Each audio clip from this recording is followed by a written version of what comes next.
opening chord of Beethoven's Second Symphony. What we can hear is that everybody is playing the same note, D. But if we look in the score, we will see that the flute has a written D, but the clarinet has an F and the horn has a C. So how can it be that we hear this when what it's written is this? Welcome one and all to the fresh hell that is transposing instruments. So I'm gonna break it down in this video sort of in 3 parts a la John Oliver. What are transposing instruments or transpositions, why they exist, and what does this mean for orchestra conductors? If you're new here, welcome. My name is Anna and I am an orchestra conductor who had to spend many years learning how to read every single transposition, and now I am passing on this years of trauma to you, the audience. So in a nutshell, a transposing instrument is an instrument that when they're given a note, a written note to play, and they go play that note, the sound that they produce, the note they actually produce, is a different sound to that one. Let me explain. Let's take, for example, the clarinet in B. If you write a song for your friend, the clarinetist in B, and you write the note C, and you go, here you go, please play this, they will grab the score, read that C, go play it, and what they will produce will be a B, which is a major second underneath what you wrote. However, if you gave that same score to a clarinet in A, and you went, please play what I just wrote for you, being a C, they would grab that and what they would produce would sound like an A, meaning a minor third underneath, and multiply times infinity. Well, not times infinity, times all the transpositions that exist. It would be a bit like if you had a secret code with a friend by which everything you write, when you give it to your friend, they're supposed to read one letter before, let's say, in the alphabet. So if you wrote this and you gave it to your friend, they would make all the calculations and know that you're saying hello. But like I said before, there are different transpositions. So this would be as though you had a code with a friend that meant, oh, it's the letter right before in the alphabet, but then you had another code with another friend that meant, oh no, you have to think about 2 letters before in the alphabet, and so on. This is why if you go back to the Beethoven example I gave at the beginning, Beethoven wanted everybody to play a D. So he wrote for all the instruments that are non-transposing, a D. But then for the clarinet, because that's a clarinet in A and they are always going to produce a minor third underneath whatever you write, Beethoven had to think, okay, if I want them to play a D, I need to write a minor third above because what they will produce will be a minor third below. But for the trumpet, he had to write a C because it's a different transposition, a different code. So he wrote a C so they would produce a D.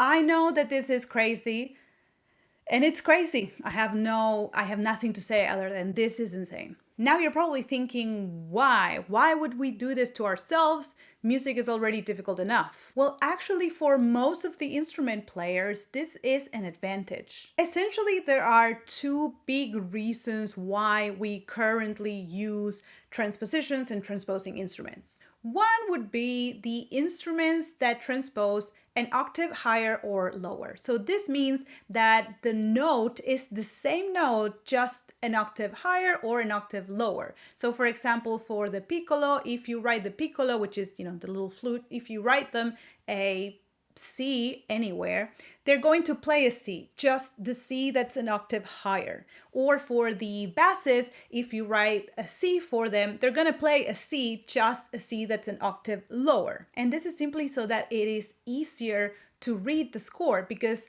the piccolo and the bass play at the extremes of, sound, of the possibilities of sound. So the piccolo is constantly playing really high-pitched notes, and if you were to write exactly the notes that they play, you would have to write all of these additional lines because they're just like, high up the sky. So you simplify, you bring everything down and you say, okay, this is an octave higher. Hello, here is Anna from the future, realizing that Anna from the past did a terrible job explaining this next point, so here I go again.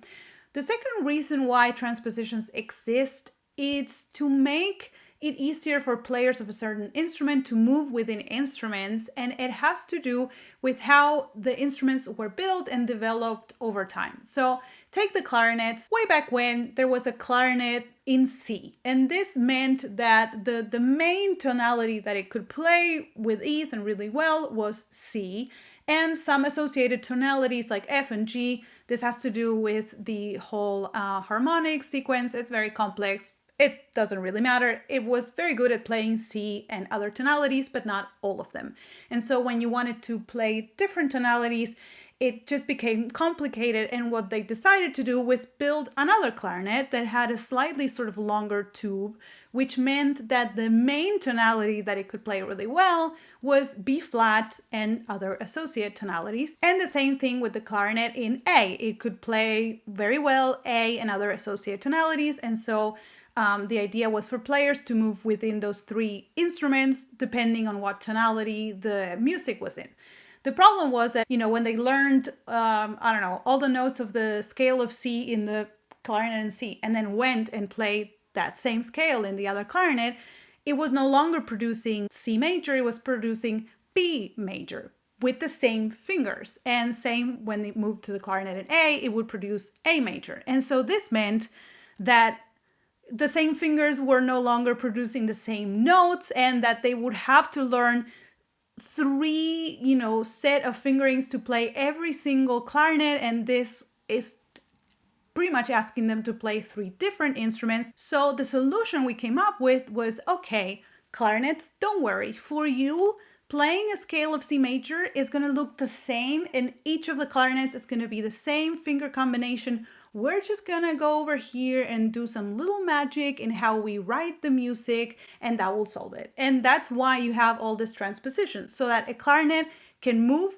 through the three different, in this case, clarinet instruments, and not have to change anything in the fingering. They can play in the same way, and the way that it's written, the correction that we make, this interval, this weird code thing that we do, allows that to be the case. And that is also why we call those instruments clarinet in B flat or clarinet in A, because that is the main sort of note, and that is also the difference between the standard, which is C, and what it sounds. So C sounds like B flat in the B clarinet, meaning a major second underneath, and C sounds like A in the A clarinet, meaning a minor third underneath. Back to past Anna. What this means for conductors is that we need to learn all of the transpositions that exist, meaning maybe a clarinet needs to deal with 2 or 3 transpositions, some instruments deal with none. We need to be aware of all of them. But, obviously, as conductors, as musicians, we're all like intellectually, we understand what a transposition means. It's a relatively straightforward thing to understand when you do music. Okay, yeah, this sounds a minor third underneath, a major second underneath, whatever it may be. But by learn and be aware, what I mean is we need to quickly be able to read it. We need to be able to look at a horn part and immediately be reading in our minds what it sounds like, because what's written is not what it sounds like. And then you immediately look up and you have the clarinet in A, and that's a different rule of what it sounds like, and so on. And so you have all of these transpositions one on top of each other, and you have to very quickly look at them and know exactly what is meant to be sounding. So how do we do this? We just practice and practice a lot. Mostly, there are classes that are score reading at the piano. I don't know what they would be called in, English speaking institutions. Please feel free to write that down. But essentially what you do is you grab, this Beethoven score, which is written for orchestra, and you put it like this on the piano, and you have to play the music. And so that means that you are in real time making all of the different transpositions that are relevant to, figure out what notes are sounding at that time. With time, you get used to this. It becomes automatic. There are also, you can use all the different clefs that exist to quickly figure out some transpositions, if that makes it easier for you. Of course, then you have to be able to read different clefs quickly, but That's what you gotta do when you're a musician. You gotta learn all of this stuff to be able to access the actual music. And I will say, like I mentioned before, every single musician is well aware of what transpositions are, etc., etc. So when you are in a rehearsal, let's say you're rehearsing that first chord that we heard from the Beethoven symphony, and it's, you know, a classical symphony in a tonality that's pretty clear, it's D major. If you are talking to, let's say, the trumpet player and you want more, you can say to the trumpet player, play that D a bit louder. Even though they have written a C because they're a transposing instrument, they know what note they're actually playing. They're well aware. So no one's going to go, excuse me, what do you mean? I have a C here and you said D. No, we all know that we're in D major. Trumpet players know that they have a C written, but what it's sounding, it's a D, and therefore you can speak about the tonality or the chord that you are in to all these different instruments. When it's contemporary music, that's different because it's not so clear sometimes what tonality you're in or what chord you're playing. But I will also say most contemporary music that's written like today, that's being written today, it is written in what it's called in C, which means the conductor gets a score where there are no transpositions. Everything is written as it sounds, as the sounds that are being produced, because otherwise you would go insane. Okay, I hope that this was helpful. I know that it's a bit of a strange thing, and if you have any doubts left or anything that may not have been super clear, leave it in the comments. I'm very curious to hear if you are a musician, whether you've ever struggled with transpositions, or if you're not a musician, if you were aware of this, yes, no, and to what extent your mind has been blown. And I will see you next time.